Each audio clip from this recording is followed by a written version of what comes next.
Hello dear student, स्वागत है आपका जे क्लासेस के यूट्यूब चैनल पर। आज हम आरबीएससी 9 मैथ्स की एक्सरसाइज 6.1 के क्वेश्चन नंबर 6 को अटेंड करेंगे। तो चलिए शुरू करते हैं।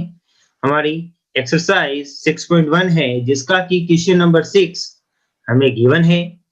पहले हम क्वेश्चन को अच्छे से देखते हैं कि यह दिया गया है कि angle X Y Z 64 degree है और एक्स वाई को बिंदु P तक बढ़ाया गया है। दी हुई सूचना से एक आकृति खींचिए। तो सबसे पहले हम एक डायग्राम को बनाते हैं। सबसे पहले हम एक डायग्राम देखेंगे जो कि है हमारा एंगल एक्स वाई और जेड, जिसका की मान हमें 64 डिग्री गिवन है। फिर हमें बताया गया है एक्स वाई को बिंदु P तक बढ़ाया गया है। तो चलिए एक्स वाई को हम बिंदु P तक बढ़ाते हैं। तो इसे हम यहाँ नाम देते हैं P। और यहाँ हम देखते हैं कि अगर ये एक्स वाई को हम P तक बढ़ाते हैं तो एक्स भी एक रेखा होगी और यहाँ पर भी हमारे पास एक एंगल देखने को मिलेगा जो कि होगा जेड वाई बी। और हम ये कह सकते हैं कि अगर ये रेखा है तो इन दोनों एंगल का सम 180 डिग्री होगा जो कि रेखीय युग्म बनता है। तो पहले हम इतनी सिचुएशन को अटेंड करते हैं, फिर हम आगे क्वेश्चन के हिसाब से चलते हैं। चलिए हम लिखते हैं यहाँ कि हमें दिया है कि एक्स वाई बिंदु को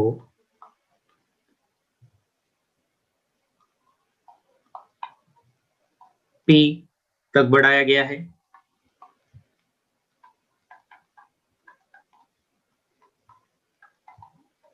तथा एक्स भी एक रेखा है। एक्स भी एक रेखा है। तो हम यहां से आप एक चीज ध्यान दीजिएगा कि हम ये लिख सकते हैं कि angle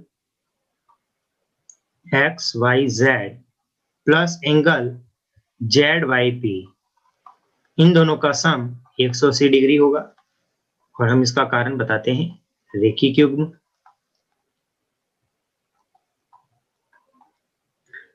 then angle X Y Z जिसका की मान हमें गिवन है 64 डिग्री और हमें जेड वाई पी को फाइंड करना है। तो एंगल जेड वाई पी 180 में से हम 64 डिग्री को लेस करेंगे तो हमें एंगल जेड वाई पी की वैल्यू पता चल जाएगी, वो होगी हमारी 116 डिग्री। तो हमने यहाँ पर एंगल जेड वाई पी की वैल्यू को फाइंड कर लिया है। अब हम आगे क्वेश्चन के बेस पे कंडीशंस को अटेंड करते हैं। तो चलिए वापस आगे आगे हमें बताया गया है कि यदि किरण Y Q angle Z Y P को समद्विभाजित करती है, तो हम सबसे पहले अब यहाँ देखते हैं सिचुएशन में कि हमें एंगल जेड वाई पी की बात हो रही है। तो हम जेड वाई पी पर एक किरण वाई क्यू को खींचते हैं और इसको मैं नाम देता हूं क्यू, जो कि एंगल जेड वाई पी को समद्विभाजित करती है। यानी कि ये एंगल जेड वाई पी को समद्विभाजित करेगी और समद्विभाजित करेगी तो हम कह सकते हैं कि ये इसको दो पार्ट में डिवाइड करती है। तो हम यहाँ लिखते हैं कि किरण Y Q angle Z Y P को समद्विभाजित करती है।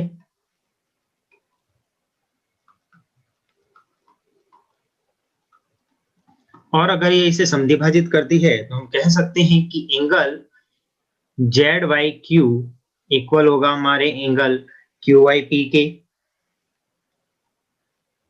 तो आप ध्यान दीजिएगा, अगर इन दोनों का जो सम था वो हमारे पास था एंगल जेड वाई पी के इक्वल, और वो था हमारा 116 डिग्री, और ये इसको समद्विभाजित करता है तो दो पार्ट में डिवाइड करेगा।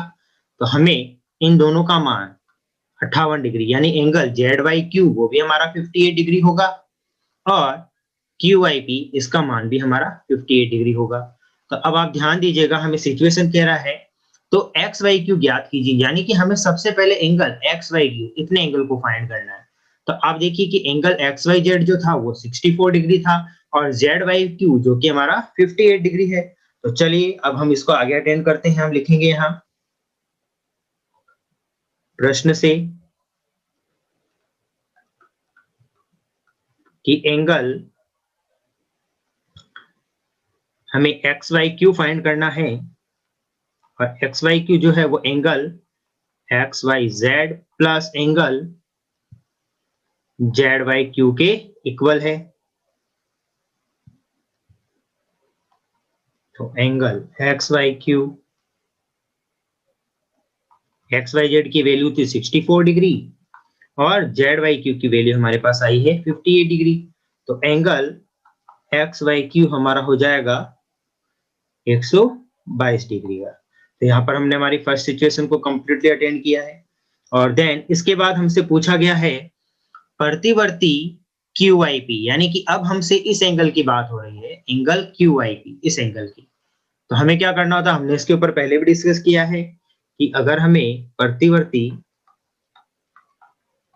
एंगल QYP फाइंड करना है तो हम इसे 360 में से माइनस कर देंगे एंगल QYP को, और QYP का मान हमें गिवन है, वो है हमारा 58 डिग्री। तो इसको इसमें से हम लेस करते हैं, हमारा इसका मान निकल कर आएगा 302 डिग्री। तो इस तरह से हमने हमारे इस क्वेश्चन नंबर 6 को भी कंप्लीट अटेंड किया है। अगर ये वीडियो आपको अच्छा लगा है तो प्लीज शेयर और लाइक जरूर करें।